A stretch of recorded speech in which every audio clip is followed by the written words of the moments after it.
Hello. If you're here for the first time, my name is Ginny Dye. Welcome to today's Burst of Hope. My gift to the world because everyone needs hope, especially the young woman I'm going to tell you about today. Debbie was only 19 years old when she reached a crossroads in her life. She was married to a well-known economist and futurist, and he quit work to play the role of a conventional wife. She hadn't expected her decision to deal such a hard blow to her self-esteem. No one seemed to think she had anything to offer, including herself. One night at a party, things reached a head. People were falling all over themselves to talk to her husband.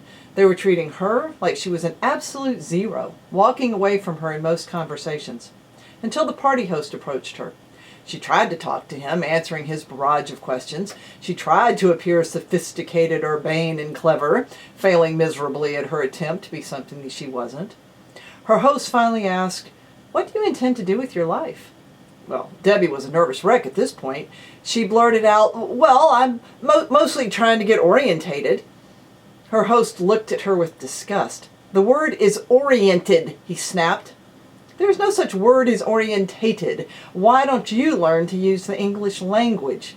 He spat out his words and he walked away. Well, you can imagine. Debbie was crushed. She cried all the way home.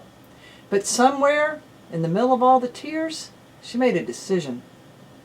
She would never, never, never let something like that happen again.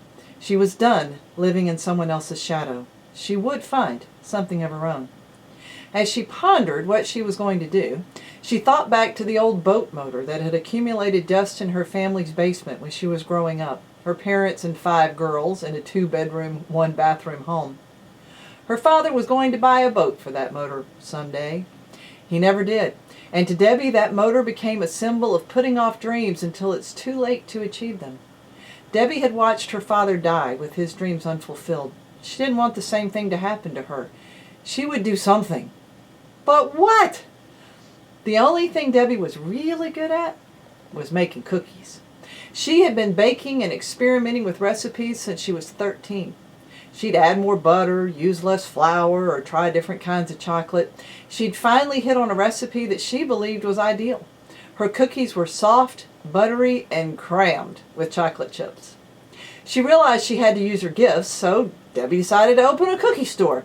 Every single person in her life told her it wouldn't work. No one believed in her. It didn't matter. On August 18th, 1977, when Debbie was 20, she opened her first store. No one came. By noon, she was desperate. She stared at the empty store and decided if she was going to go out of business, she would at least do it in style. Debbie loaded up a tray of cookies and went out into her shopping arcade, trying to give away cookies. No one would take them. Well, she figured she had nothing to lose at this point, so she headed out to the street. She begged, she pleaded, and she wheedled until people finally took her samples. She smiled as their faces lit up. She went back to the store and sold cookies to the people who had followed her wanting more. By the end of the day, she had sold $50 worth. The next day, she sold $75 worth. And the rest is cookie history. Debbie Fields went on to become the owner of over 600 Mrs. Fields cookie store with sales in the multi-millions. She is also the mother of 5. She did indeed find something of her own. See, here's the thing. No matter what you want to do, you will face obstacles. You will face people who don't believe in your dreams. So what? It's your life. It will become what you decide to make it. Debbie Fields shared this in a speech she gave.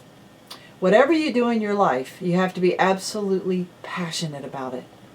Debbie was passionate about cookies, passionate about excellence, passionate about living with no regrets. Take some time to think about what you are passionate about. Make a list. Might be long, might be short. What are you most passionate about? What will create the greatest joy and success in your life if you decide to do it?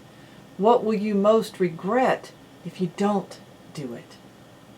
Right now, today, you have gifts that can make a difference in how you live your life. How will you use them? What will you do? It's up to you. Remember my definition of hope? Hope is the bird that sings to the dawn while it is still dark. You can choose to sing before the light starts flooding into your life, believing that it will come. I'm here on the journey with you. Remember, the choices you make today will determine the rest of your life. And my hope for you today is that you will choose hope. I'll see you next time.